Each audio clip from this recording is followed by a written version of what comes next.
et le calme est revenu sur le plateau de cette 24e édition du Sommet du droit. On en profite pour accueillir deux nouveaux intervenants, des personnes qui ont accepté d'intervenir sur un thème à l'instant sur scène qui est le thème donc l'éthique au cœur du monde des affaires, que faire et comment en parler, avec notamment les thèmes de la RSE, des devoirs de vigilance et de l'intelligence artificielle. Je vous présente donc à ma gauche Alexia Delahousse. Bonjour Alexia. Bonjour. Vous êtes directrice juridique et des affaires publiques de Conto. Une licorne bien connue française positionnée sur comment est-ce qu'on décrit Conto en un mot? C'est un compte pro pour les petites entreprises. Magnifique. Voilà. Merci beaucoup Alexia. À ma droite, Pierre Faller. Bonjour Pierre. Bonjour. Vous êtes DPO, Data Protection Officer, j'allais dire Data Privacy Officer, mais Data Protection Officer au sein du groupe Christian Dior Couture. Merci. Merci de l'invitation. Écoutez, c'est un plaisir. Alors, on va revenir dans un instant sur ce que vous avez dit sur scène. J'ai peut-être une première question. Pierre, pour commencer, quelle méthode vous avez mis en place au sein de Christian Dior Couture pour sensibiliser les équipes aux problématiques de la confidentialité des données dans une industrie du luxe, dans une industrie qui a ses propres codes?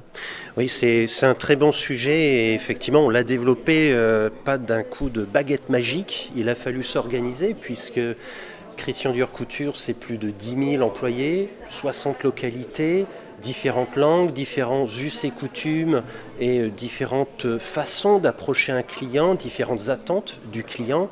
Et donc, comment matériellement leur parler sans avoir des dépenses de voyage à outrance pour la société. Et tout simplement, on s'est tourné vers le digital. Il existe une application interne de formation au personnel. Alors cette application, elle fait tout. Elle le forme sur comment bien accueillir un client, comment bien parler à un client d'une certaine localité ou d'une zone comparé à d'autres zones. Bref, il y a plein de petits FAQ et de tips là-dessus. Et je me suis dit, c'est parfait, on va employer ce canal. Et donc, on a pu tourner 10 vidéos fondées sur des use cases bien précis en boutique et en gestion de clients, les faire traduire avec des sous-titres en 6-7 langues. On a du japonais, du coréen, du mandarin. Ça fonctionne très bien. Pourquoi? J'ai des KPIs. L'année dernière, on a pu recueillir pas loin de 6600 participations à ces use cases dans cette application qui est d'ailleurs disponible sur smartphone, le même smartphone que nos collaborateurs utilisent en boutique pour enregistrer les commandes et les paiements. Et donc même au niveau hardware, end-to-end, avec des outils qui sont utilisés quotidiennement. Exactement. Merci beaucoup Pierre. On revient dans un instant sur ces sujets. Alexia, de votre côté, comment vous avez transformé les engagements de votre entreprise, qui sont des engagements institutionnels au long terme, en véritable atout concurrentiel et réputationnel? Oui, alors c'est pas une question purement juridique et tout dépend en fait de quel type d'engagement on parle évidemment. Mais si on en revient au thème de la table ronde de ce matin sur des sujets d'éthique et RSE, par exemple, on s'était posé la question de savoir comment on allait communiquer sur les enjeux de réduction de notre empreinte carbone, tout en sachant que c'est quand même des sujets sur lesquels tout le monde tâtonne un peu, et que c'est souvent des questions d'engagement. Et donc la question est de savoir, en fait, c'est bien beau de publier sur des engagements et de communiquer sur des engagements, mais lorsqu'en fait on ne tient pas ces engagements, qu'on fait du greenwashing, effectivement, il y a un retour de bâton qui peut être assez fort. Mais en même temps, si Conto s'engage dans une démarche de réduction d'empreinte carbone, ce serait dommage de ne pas non plus communiquer sur le sujet et en faire éventuellement un atout par rapport à des clients qui pourraient choisir un compte parce que la démarche de l'entreprise est plus environnementale. Et donc là, on a choisi d'adopter une communication qui est plutôt humble, à la fois en interne et en externe. Donc en interne pour ne pas décevoir des attentes des collaborateurs et en externe pour ne pas tomber dans le travers du greenwashing. Et donc on fait une communication qui est très transparente sur le fait que ce sont des engagements, très transparente sur le fait qu'on est dans une démarche d'apprentissage. Et l'idée n'est pas de se vanter, au contraire de venir parler de ce qu'on fait, mais parler sous la forme de la sensibilisation, sous la forme de formation, sous la forme de table ronde aussi, comme on fait aujourd'hui. Donc c'est pas Conto qui se vante, mais c'est Conto qui contribue à l'effort collectif d'engagement qui doivent concerner toutes les entreprises sur la réduction de l'empreinte carbone. Et un autre exemple peut-être sur la question de la diversité, où là Conto fait vraiment a des résultats très positifs par rapport à la French Tech. Je pense qu'on est un des leaders en matière de parité homme-femme. Et donc là-dessus, sur ce sujet-là, on se permet de prendre un peu plus la parole et de mettre Conto en avant. Mais évidemment, c'est les femmes qui vont parler de ce sujet-là. Il faut évidemment que le sujet dont on parle, il soit incarné. Sinon, ça ne marche pas.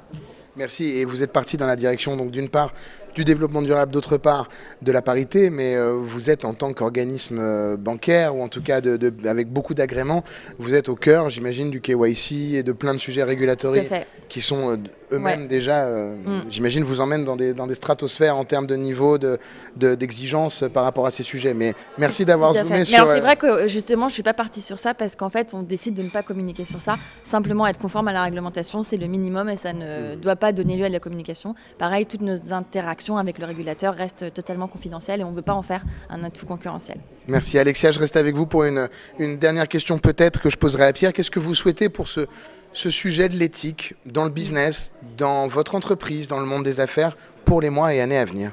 Alors moi, je souhaite que le phénomène d'accélération de la prise en compte des enjeux éthiques dans l'entreprise se poursuive. Effectivement, qu'il n'y ait pas de contre-courant et que le phénomène soit global. Et par rapport à mon métier, pour le coup, je souhaite que de plus en plus de directeurs juridiques en fait deviennent des directeurs de l'éthique aussi. Je pense que c'est des bons candidats pour aussi incarner l'éthique dans l'entreprise et faire de nos métiers des métiers encore plus complets et plus transversaux. Donc, directeur juridique qui devient le directeur de l'éthique. Magnifique, c'est un joli souhait ça. On vous souhaite que ça se passe comme cela pour la fonction éthique. Pierre, qu'est-ce qu'on souhaite à l'éthique? Alors 2 choses. À titre personnel, Data Protection Officer, ça sonne bien, mais en fait, on va voir apparaître des Data Ethics Officer. Parce que l'éthique de la donnée est de toute façon dans le plus profond de toutes nos activités, nous-mêmes ici à cette table. Donc déjà, c'est un souhait personnel de se renforcer, et tout DPO se renforcer dans cette notion d'éthique. D'où l'importance de ce sujet ici à la conférence. Et puis ça fera le DEO, c'est l'étape d'après le CEO évidemment. Et pourquoi pas, dans l'ordre alphabétique, pourquoi pas. Et deuxièmement, l'éthique, bien sûr c'est une histoire de loi, on pourrait le dire, mais c'est surtout une histoire de consommateurs. Les clients, les consommateurs, les individus nous le demandent. Donc les organisations, les sociétés doivent s'y adapter. Il y a une demande d'éthique de la part des personnes qui d'ailleurs le rendent bien, quand c'est bien fait, puisque ça peut être publié. Et donc pour la réputation d'une société, c'est tout bénéfique. Merci infiniment Pierre Faller, merci Alexia Delahousse d'être venu sur ce plateau pour nous parler de ce sujet de l'éthique dans vos entreprises.